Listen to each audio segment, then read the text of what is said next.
kenal Didit cukup lama dan lihat sebenarnya dari masa ke masa peran mama tuh kayaknya cukup vital. Boleh nggak diceritain sehingga mungkin bisa jadi inspirasi buat Inspigoers? Karena menurut gue juga ini sesuatu yang keren banget sih untuk jadi inspirasi bagaimana hubungan anak dan orang tua gitu ya. Seharusnya menurut gue tuh tetap terlibat, tapi juga bukan, kan terakhir kita ketemuan ya bukber ya gitu ya. Maksudnya kelihatan ya Didit gitu loh. Tapi mama kayak selalu ada. Kan ada juga yang orang tuanya ada tapi ini sebenarnya kerjaan dia pekerjaan orang tuanya ya kan. Jadi kayak overshadow. Kalau ini kan mama selalu ada. Tapi ya kerjaan Didit ya Didit.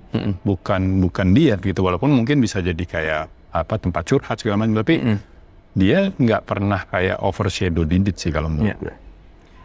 Kalau peran mama tuh sebenarnya dari awalnya itu memang selalu membebaskan anak-anaknya mau berkarir atau membangun sesuatu gitu ya. Dan mama itu kan memang dia single parents yang sangat tough lah gitu. Jadi kita tuh selalu kalau misalnya lagi putus asa atau lagi down gitu, pasti dia selalu bilang bisa, semua ada jalan keluarnya gitu. Nah jadi waktu itu pun ketika mau bikin si Berani Kata Indonesia itu juga minta restu dari mama juga gitu. Karena kan waktu itu juga udah ngebantu untuk kehidupan keluarga gitu. Jadi nanya mama kira-kira gimana ya? Ya udah, mama sih oke, tapi kamu harus bisa bertanggung jawab. Jangan seperti yang sebelumnya gitu. Kamu belum pasti, kemudian ini kamu lepas semua.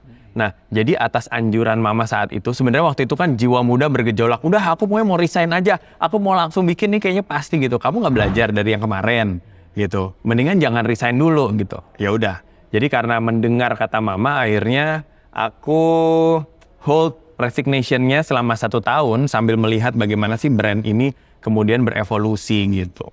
Jadi memang sebenarnya kalau saat itu tapi memang istilahnya bergejolak ya, namanya juga anak muda gitu kan, apalagi dikasih tahu orang tua tuh pokoknya nggak dulu gitu. Tapi sebenarnya mungkin deep inside ketika kita bisa mengambil logikanya dan masuk ke logika kita gitu ya, jadi oh iya bener juga sih, ada benernya juga, sampai akhirnya ya udah deh kita lihat dalam setahun kalau ini memang berjalan, dan nanti tahun depan deh baru resign gitu.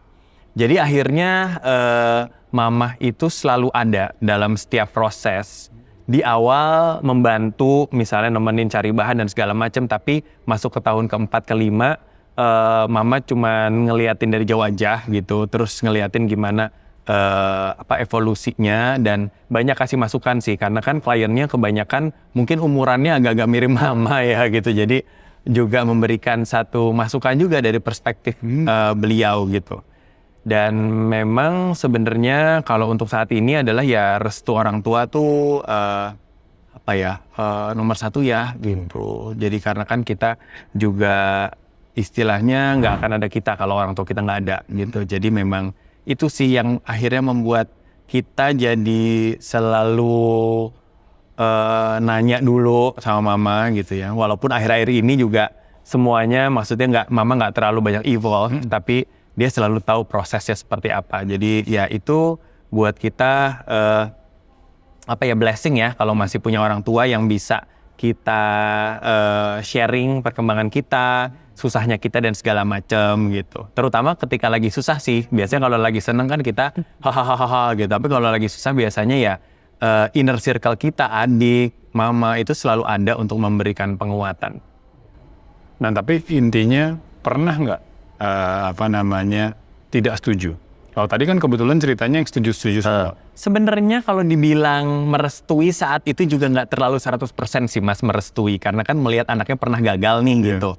Orang tua roman mukanya mah kayaknya kelihatannya nggak 100% memberikan approval. Aku bikin ini gitu, tapi maksudnya bikin ini oke, tapi jangan sampai berhenti kerja katanya gitu. Jadi sebenarnya mungkin ketakutannya adalah ya jangan sampai kayak dulu deh gitu kan, terpuruk dan akhirnya stres banget kayak gitu. Jadi sebenarnya kalau dibilang selalu setuju nggak juga. Jadi ada beberapa hal yang mungkin justru kenekatan-kenekatan yang terjadi itu justru kalau mama mungkin measurement-nya pertimbangannya lebih banyak, tapi memang dalam dunia bisnis memang kita harus banyak resiko yang harus diambil gitu, karena kalau enggak ya timingnya hilang dan kesempatannya hilang.